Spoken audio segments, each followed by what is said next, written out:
A Organização dos Estados Americanos, OEA, deixou de aprovar na quarta-feira, 31, por apenas um voto, uma resolução exigindo que o Conselho Nacional Eleitoral da Venezuela apresente as atas da votação do último domingo, dia 28 de julho.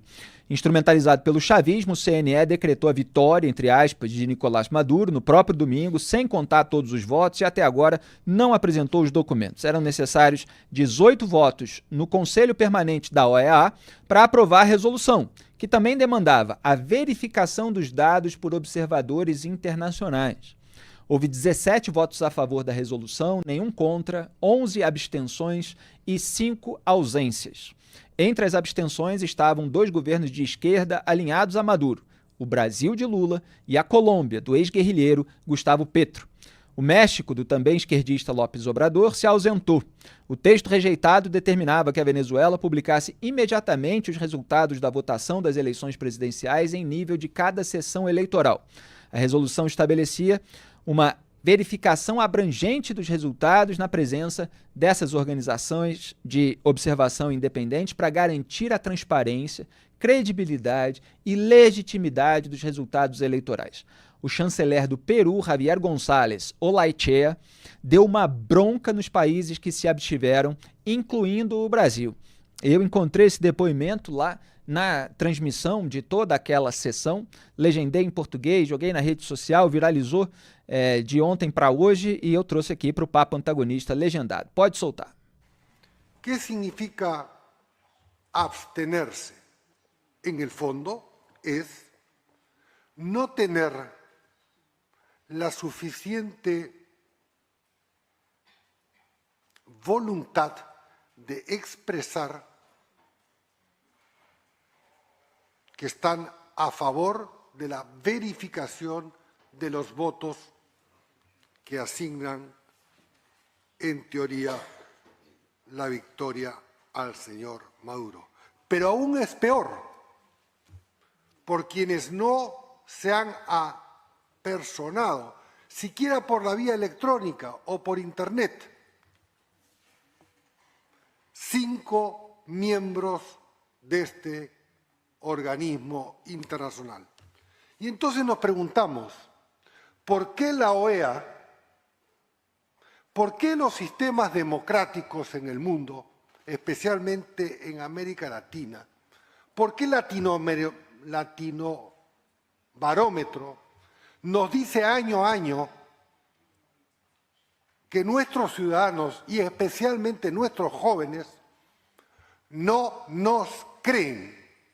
No nos creen a los políticos, no creen en la democracia, no creen en el sistema representativo, porque ven esto, justamente. Ven 11 abstenciones, países que han suscrito la Carta Fundamental, el Pacto de Bogotá, en cuyo primer artículo se dice, todos aquí comprometidos a subrayar, palabras más, palabras menos, sostener la democracia como valor fundamental de nuestros regímenes.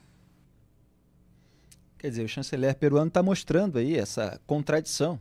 Eles assinam uma carta em defesa da democracia, contra regimes que se perpetuam no poder, mas se abstêm diante de uma ditadura que quer se perpetuar no poder por meio da fraude eleitoral. E, na sequência, o ministro das Relações Exteriores do Peru, o chanceler peruano, mencionou a perseguição do regime Maduro aos opositores. Vamos assistir. Es más, años después, todos aquí presentes, ausentes y los que se han abstenido, votaron a favor de la Carta Democrática, instrumento justamente preparado, pensado para abortar los regímenes que se quieren perpetuar en el poder y en este caso abusar de la brutalidad de la fuerza, persiguiendo, encarcelando, matando, amenazando, expulsando y demás.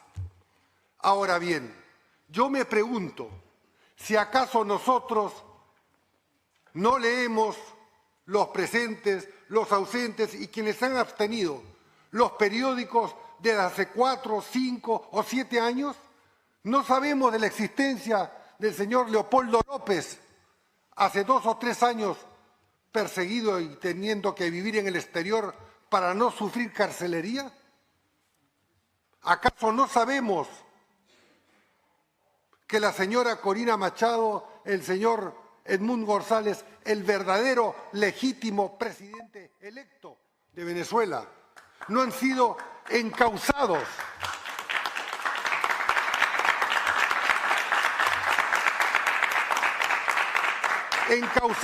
por el fiscal del régimen para procesarlos y encarcelarlos, intimidarlos, incluso rechazando la generosa, oportuna, democrática y conforme al derecho de asilo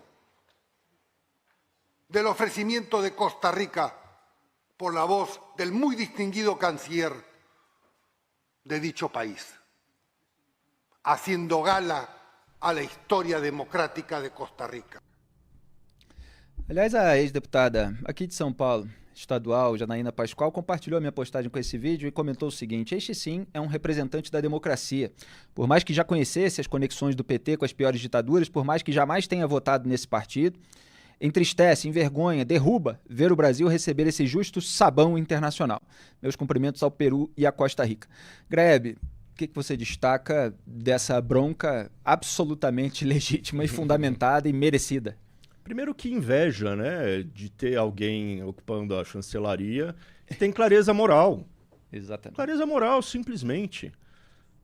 Ele não disse nada de filosoficamente complexo. Ele só olhou a realidade e falou, bom, tá errado. Parece tão simples, mas é simples, né, Felipe? A gente sabe que é simples.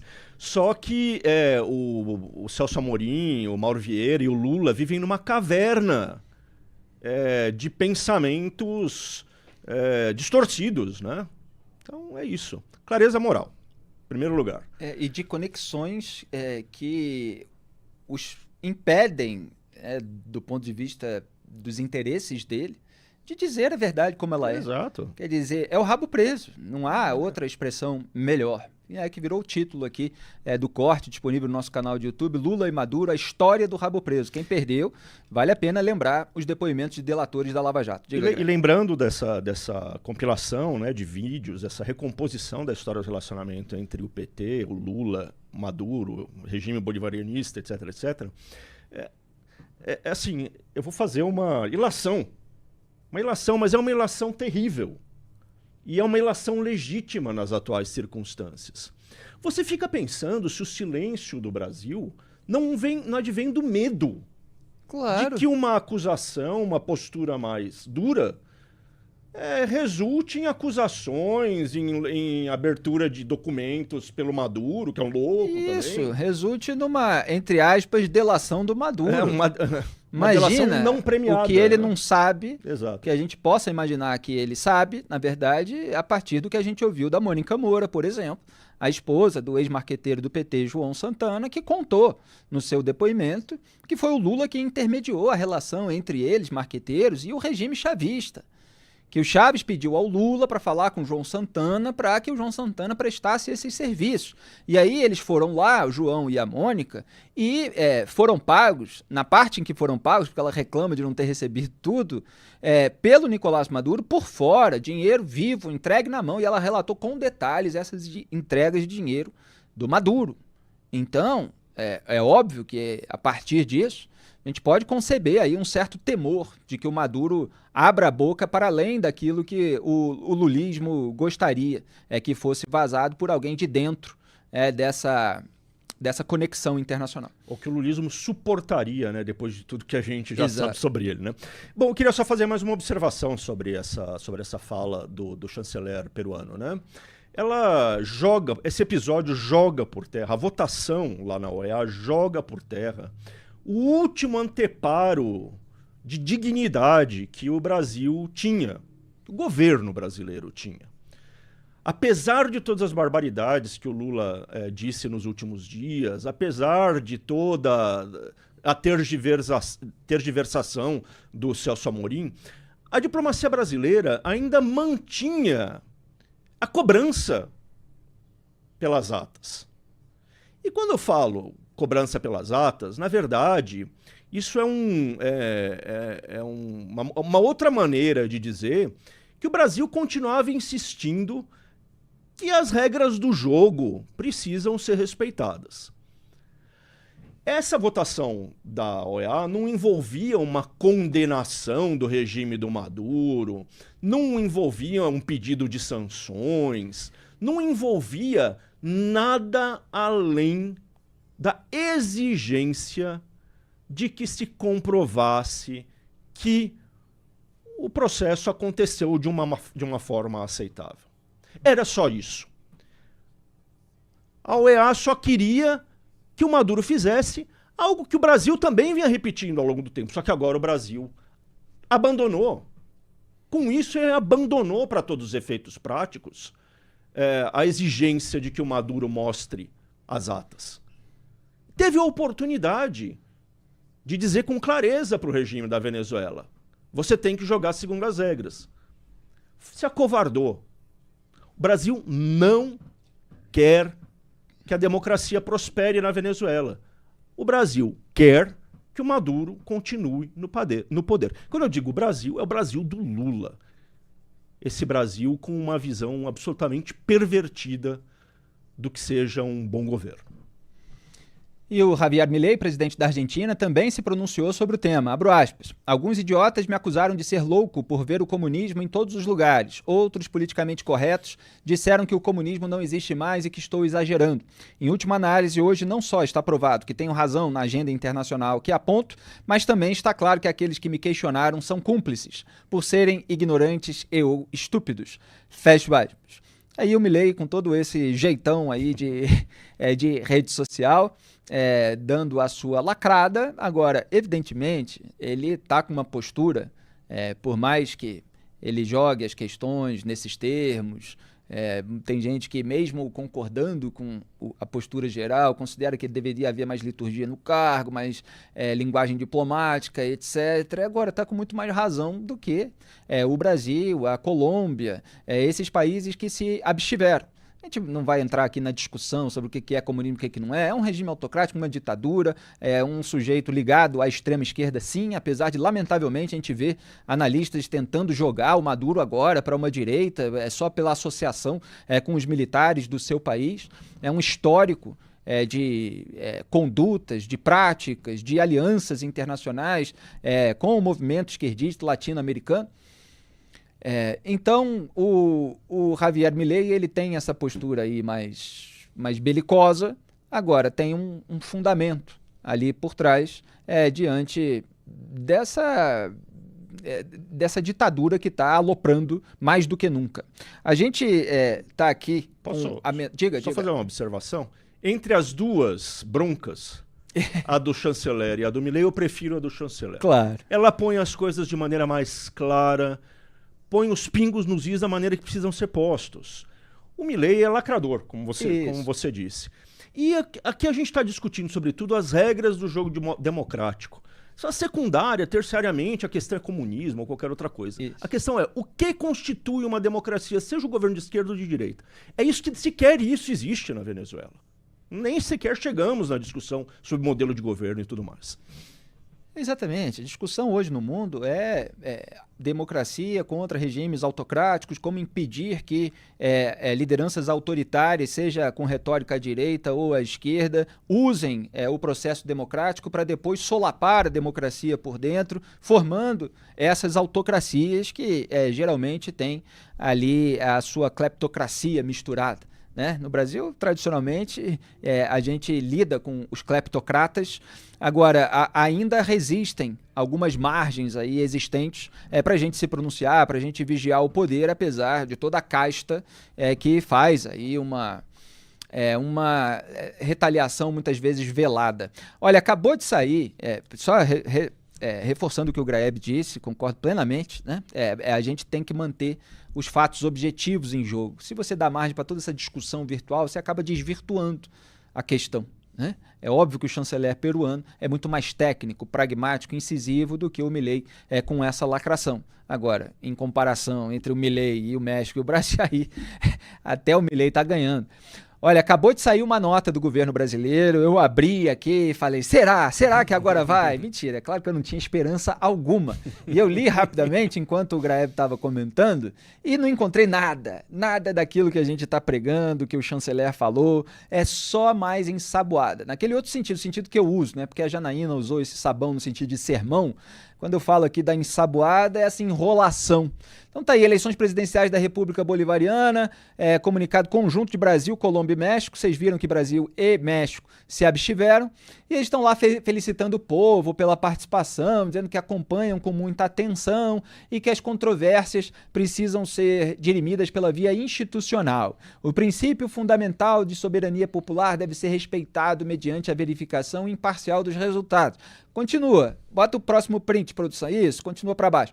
Nesse contexto, fazemos um chamado aos autores políticos e sociais a exercerem, prestem atenção, hein? Prestem atenção no que vem agora, a máxima cautela e contenção em suas manifestações e eventos públicos, a fim de evitar uma escalada de episódios violentos. Olha só o que o governo brasileiro está falando. Pode deixar aí na tela para o pessoal olhar de novo essa parte final da última frase. Tá pregando, é uma posição parecida com o que o Lula às vezes tem, porque às vezes ele culpa a vítima. No caso da guerra da Rússia contra a Ucrânia, no caso da reação militar de Israel contra o Hamas, é assim, ó, gente, vamos ter cautela todo mundo? Quer dizer, você tem manifestantes que estão contrariados pela falta de transparência da ditadura, que estão contestando uma fraude eleitoral, a não exibição das atas que comprovam o resultado da eleição. Pode voltar para mim, produção.